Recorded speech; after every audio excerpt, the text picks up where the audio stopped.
과도한 항해 문제 해결에 도움될까? 민원인 A씨는 남편과 사별 후 마음고생으로 수면제를 복용하고 있습니다. 윗집에 아이들 뛰는 소리와 손님, 방문 때문에 스트레스가 가중되어 항의 전화와 문자를 보내도 소용없다고 합니다. 아이들을 데리고 새벽까지 모임을 하길래 올라가서 강력히 항의했습니다. 이후 사이가 소원해졌습니다. 피민원인 B씨는 잦은 항의와 시간을 가리지 않는 문자와 항의로 스트레스가 크다고 합니다. 잠깐 다녀가는 손님이 있어도 시끄럽다고 항의하고 보일러, 수리로 소음이 날 수도 있다고 양해를 구했음에도 항의하여 아들은 아래층 잦은 항의에 거친 언행을 보이기도 합니다. 해결은 어떻게 하죠? 두 세대의 스트레스는 상호 불신 속에서 해결되지 않고 있습니다. 민원인과 피민원인이 마주하고 풀기를 바랬으나 두 세대 모두 마주하고 싶지 않아 합니다. 각 세대에 방문하여 피민원인은 주말 소음 방지를 위해 손님 초대 시 가급적 양해를 구하고 아이들이 시끄럽게 하는 부분에 대해서는 외부 활동을 적극하기로 권장하였고 층간소음 예방 슬리퍼를 구매하기를 권했습니다. 또한 식탁, 테이블, 의자 등에 방진 커버를 설치하고 매트를 설치하는 등의 개선에 노력을 하였습니다. 민원인의 경우에도 잦은 항의와 민원 문자 발송을 중지하였고 위협적인 말들을 하지 않기로 하였습니다.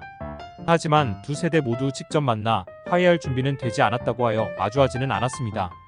감정 제어 안 될 때 직접 연락은 자제해야.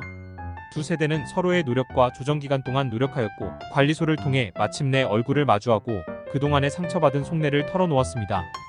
민원인은 항해 방문 때 들은 말에 가슴에 화가 가 있고 풀리지 않았다고 했습니다. 자신의 항의가 피민원인에게 위협적으로 느껴지는 부분에 대해서는 사과를 했고 피민원인은 항해 방문 때 생각 없이 한 말과 소음으로 인해 끼친 불편함에 대해 미안함을 전했습니다. 사과의 마음을 확인한 두 세대는 약속한 조건을 최대한 이행하는 것으로 조정하며 시간을 갖고 지켜보기로 했습니다. 소음으로 끼친 불편함과 잦은 거친 항의로 인해 서로에게 스트레스 준 부분을 사과했고 마침내 갈등의 간극이 좁혀졌습니다.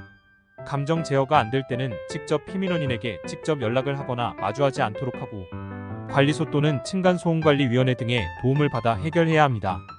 단계적 노력 끝에 층간소음으로 인한 피해를 줄여나간 두 세대는 관리소 및 층간소음관리위원회에 감사 인사를 전했습니다. 이전처럼 좋은 이웃관계로 복원되기까지 시간은 걸리겠지만 이웃간 배려를 통해 피해를 줄일 수 있습니다. 이편 소음에 대해 인정하지 않아 속상해요. 민원인 A씨는 아침 6시 반부터 우당탕 아이들이 장난 아니게 뛰어 평일에는 넘어가지만 주말에는 8시까지 자고 싶어도 잘 수가 없다고 합니다. 피민원인 B씨는 주말에는 아이가 없는데도 불구하고 떠드는 소리가 난다고 항의를 받고 있습니다. 다짜고짜 인터폰으로 고함 지르고 욕을 합니다. 최근에는 아래층 아주머니가 죽도를 들고 와 가만두지 않겠다고 엄포를 놓는 와중에 밀치면서 싸우고 폭인이 오갔습니다. 협박죄로 우리가 되려 고발해야 할 지경이라고 합니다. 위층에 이야기하면 부인하고 아니라고 합니다. 자기 집이 아니라고 딱 잡아떼는데 어떻게 주의를 주어야 하는 걸까요? 민원 현장을 방문해보니 민원인은 화장실에서 녹음한 아이들의 음성소리를 들려주었고 주말에는 아침부터 저녁까지 시끄러워 살 수 없다고 했습니다. 자신은 아래층에서 민원을 제시해서 집에서 운동기구도 사용 안 하고 있는데 위층은 본인들이 아니라고 잡아떼니 화가 난다고 했습니다. 민원인은 위층 아이들이 뛰어놀 때 어른들이 자제해주기를 바라고 위층에 사과를 바란다고 했습니다. 피민원인 집에 방문하니 아이가 있는 작은 거실방과 거실에는 매트가 설치되어 있었고 주말에는 아이들이 없는데도 아래층에서 민원을 거칠게 해서 곤란하고 감정이 상했다고 했습니다. 노력하고 있는 것 같지만 만족스럽지 않아요. 민원인의 집에서 위층에서 걸을 때 발생하는 쿵쿵 소리를 들었고 민원인의 불편함과 요구사항을 피민원인에게 전달하고 협조할 것을 요청했습니다.